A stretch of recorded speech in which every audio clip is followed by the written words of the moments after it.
We've been talking here a lot about the war overseas, but we are also, as you know, fighting a war right here at home for the streets of our cities. And here are the latest examples of the wicked battle being waged. A suspected serial killer has been arrested in connection with the heinous set of shootings that targeted vulnerable homeless people in New York City and Washington, D.C. That killing spree leaving 2 dead, injuring 3 others. And another man has been charged with a hate crime. Look at this animal. For the horrific beating of an Asian woman, the racist punk stomping, punching the 67-year-old woman in the head more than 125 times. She suffered multiple contusions, lacerations, bleeding on the brain. Another Asian woman victimized in stable condition after that assault. It's a miracle. First comment on that. I hate it. I hate it. You know what? This is what we voted for in New York. I know we're talking about New York now. You have a cultural institution, the Museum of Modern Art. You're a young woman working behind the desk, and some guy, normal-looking guy, comes in. He's upset, that his permit was revoked or whatever. He jumps the desk to stab you and your girlfriend. The people that are committing, people who are committing these crimes are committing them over and over and over again.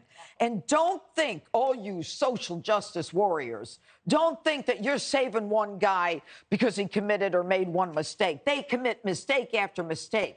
They continue on their crime sprees until they're stopped. And I know this. I know it in my DNA from having done this for 30 years. And I'm not surprised that this guy, one of the attackers, had 22 prior convictions. It's our fault that they're running around and victimizing us. I don't want to take all the time, but unless you change the bail law in New York State, and unless we get rid of these progressive DAs, then we've got no hope. Then you just better hope that if you get shot or stabbed, that you don't die. Because justice ain't coming, the cavalry ain't coming, and you're never going to get any kind of retribution. In Ohio yesterday, Mike DeWine, the governor, passed a law that allows concealed carry even without a license or any training. Is that a solution? I guess if the cavalry ain't coming, that's a solution. And you can't disarm a public if you also have no consistent law enforcement. There's another part of this that we've talked about before. It drives me crazy. This MoMA suspect was homeless, probably mentally ill. All these people stabbing people, homeless, mentally ill. The serial killer claims by his dad to be mentally ill. At a certain point, despite all the billions that we've spent on the mentally ill, it all goes into the pockets of the administrators. So maybe we just stop.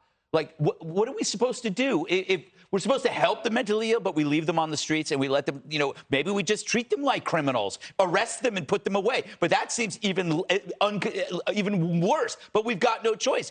So we keep pointing out these liberal laws and nothing changes. This is just like talking about the war. We talk about how horrible things are, but then we go like, what do? We've been doing this for 3 years. We got nothing. It's getting worse. Erica was in town, Sandra, over the weekend and went shopping on Madison Avenue, noting some of the stores still closed from the riots, but mostly noticing how prevalent homeless people are on the premier shopping boulevard of the premier city in the country. Does anything suggest dysfunction more eloquently than that visible problem where all of these people, whatever their background, are all over the place? I hope she watched her back every time she turned a corner or walked down a block, because it's scary in New York City right now, and that is fact. The crime is running rampant. It's not just here, but the one attack in Seattle stood out to me and broke my heart. This longtime healthcare worker, yes. She was on her way up at a rail station. She was going up the stairs when a career criminal in an unprovoked attack grabbed her, 62 years old, threw that nurse down the stairs. Yes, Alexander J., 40 years old, cement steps. She suffered a broken clavicle, 3 broken ribs. She was rushed to the hospital, the very hospital where she has worked for 25 years helping other people. That gives me chills. That is awful, and that is just one example of the many unprovoked attacks that are happening in these cities all over the country. Mentally ill or not, a crime is a crime.